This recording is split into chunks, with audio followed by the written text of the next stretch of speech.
Before, when we were dealing with activities, we had this beautiful system that Android gave us called intents, and this allowed us to communicate from one activity to another. Well, with fragments, we don't have that, and I hope that what we see with this next exercise, as we communicate from one fragment to another, you already have the skills with interfaces to make some really robust Java code work.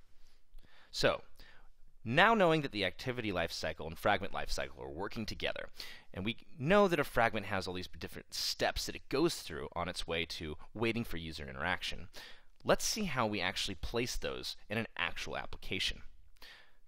The application that we're using is going to be really simple. We see it a lot. It's the kind where you have a list of items and then a detail screen. Well, this is what it looks like on a tablet.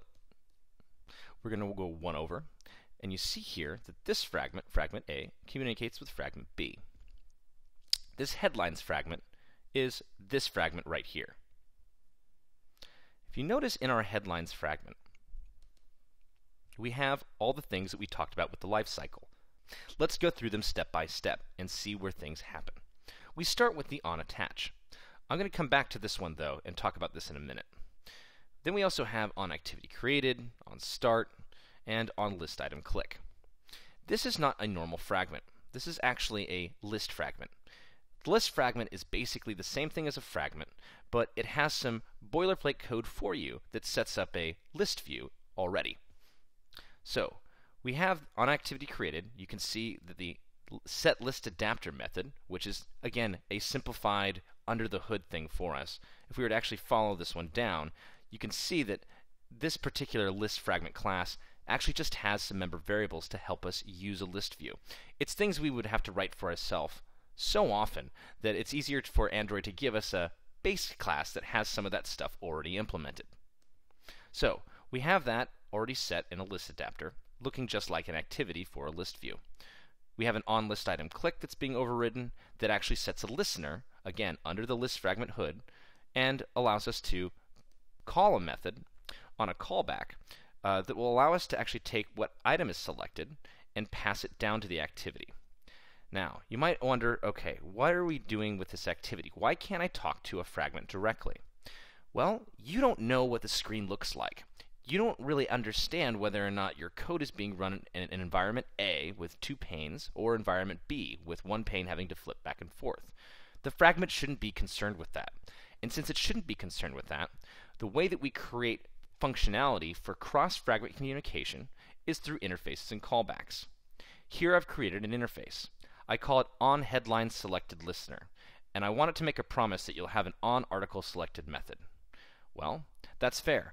I'm just going to say when someone selects an item, I'm going to call my callback and say, hey, someone selected that item, and let somebody else worry about whether or not something needs to be done about it. So, if I go to my main activity, you'll see here that, sure enough, this activity implements that particular listener. It guarantees that there will be an onArticle selected. Now, that relationship has actually been established, I can have my headlines fragment just worry about what it does, regardless of if it's in a single pane or double pane view. Notice here, when I'm starting up, I do a little bit of a check to see whether or not I'm in a double pane view. If I am, I want to set the particular list mode choice to be single. I don't want to have it be something where multiple items are selected. But I don't have any reference to the fragment. I'm not passing in the fragment for article fragment in through some kind of constructor. I don't have a reference at all. What I'm doing is at this moment calling getFragmentManager, and then like findViewById, I'm finding the fragment by ID. You want to always get references to fragments inside of a method, and you always want to do it by using the fragment manager. The more that you cannot hold on to a fragment reference, the better you're going to be. You can't guarantee when those lifecycle moments are going to be called. It's alright to make something static to be reused, but really try to use the fragment manager to determine whether or not you are in a state of being in a dual pane, triple pane, 4 pane, however many fragments you want to use mode, versus wanting to flip through them on a smaller screen device. So let's look at actually how the activity flips these things around. There's 2 ways to go about doing it, and I've combined both of them here because I like to do it this way. It's not a particular way you have to do it, I just find it easier.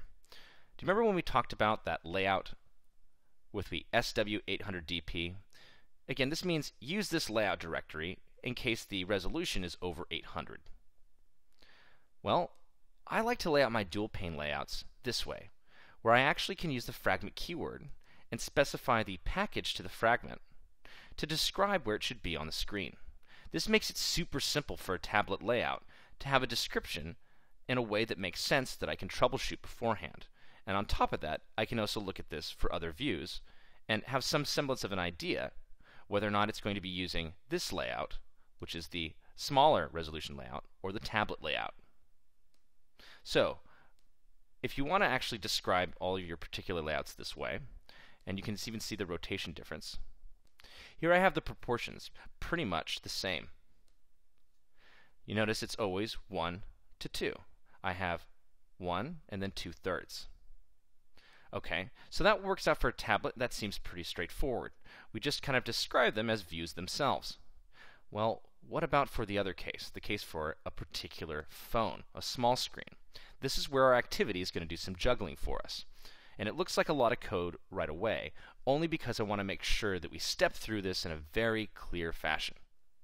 So when we use this setContentView and describe r.layout.activityMain, this particular activity main XML is going to be used for a small screen, whereas this one is going to be used for the larger tablet size.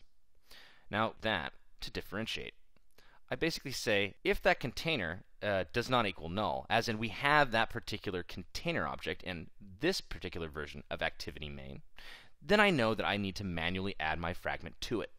So again, one is happening through XML automatically. Here we're going to be doing it programmatically. I'm just looking to make sure that if we restored from a previous state, not to start adding more fragments. And after that, I just create a new one. Headlines fragment equals new headlines fragment.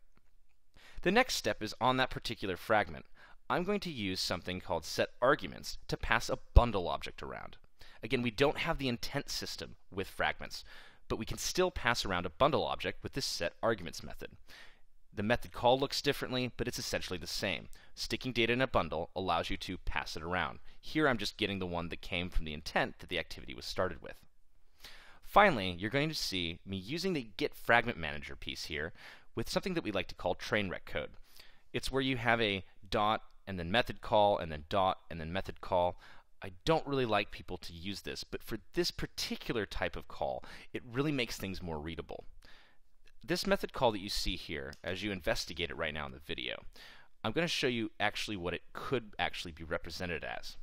You could say getFragmentManager returns a FragmentManager object, and I could say FragmentManager equals getFragmentManager. I could then use this method called beginTransaction and say, okay, what kind of object does that return? BeginTransaction returns a fragment transaction. Okay? Well, then I'll just make a fragment transaction equals this particular code. Now, as you can see, it's not really a train wreck, but we are creating a train. I'm now going to call the add method.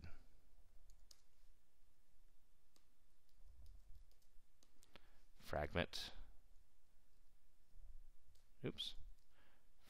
transaction dot add gives us another fragment transaction.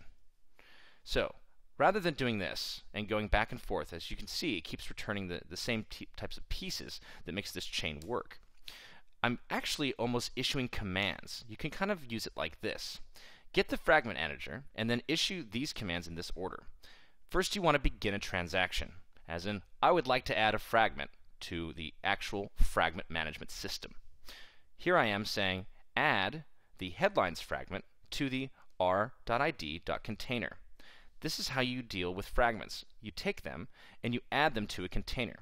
The fragment will then be in the view hierarchy just in the same way that any other view is. Finally, you need to say commit. Now remember, at this moment, you will not actually have that fragment on the screen. You've just put it in a queue, and the fragment management system of Android will put it on the screen at the time when it thinks it is most reasonable to. This is why you want to be very careful with having references to the fragment. Just assume that once you commit a fragment, it'll be handled on its own. Finally, let's look at the other cross-communication to the fragment. This onArticleSelected. It's the method that we signed up for when we said, hey, I'm going to implement the headlines fragment.onHeadlinesSelectedListener. Well, this means when someone selects an article, like this code will run. Notice what I look for in my code is to capture, first of all, is that article fragment already there? In a two-pane layout, it's already running. So I try to get it by finding the fragment by ID. If we don't have one, then we know we're not in the two-pane mode, and we need to actually deal with that situation. Now, update article view, the communication from the activity up to the article fragment, is just a public method. We don't have to use any fancy callbacks. For a two-pane layout, we just need it to communicate what position element to actually use for data. However, in a one-pane layout, we need to swap the fragments, and this is how you swap them. Again, you get a new article fragment, the one that you want to actually swap it with. Again, what I was telling you about the particular setArguments method, here I am actually starting that one off with a particular integer that's going to refer to the position I want to show. And then again, finally here, we use our fragment manager, but it's a little bit different. We're beginning a transaction. We're using, instead of add, replace to replace in that container that view with this fragment view. Finally, you're seeing a new thing here called add to backstack. You usually have to pass in a null here. It's a string that, honestly, I don't remember what it's supposed to be tagging for, but I've never actually used it. Next, we have an add to backstack command. This actually puts this particular fragment in a place where if somebody presses back, the swap and replace will then undo itself. This is what allows us to easily just swap a fragment a level in and then unroll that particular stack. And lastly, just like adding, we use commit. Now, if you keep all of your fragment management code in activity this way, and use interfaces in order to use callbacks down to the activity so that anything that gets selected here can actually percolate to this fragment through the activity, you won't have any headaches to create layouts this complex, not only for tablets, but for small phones.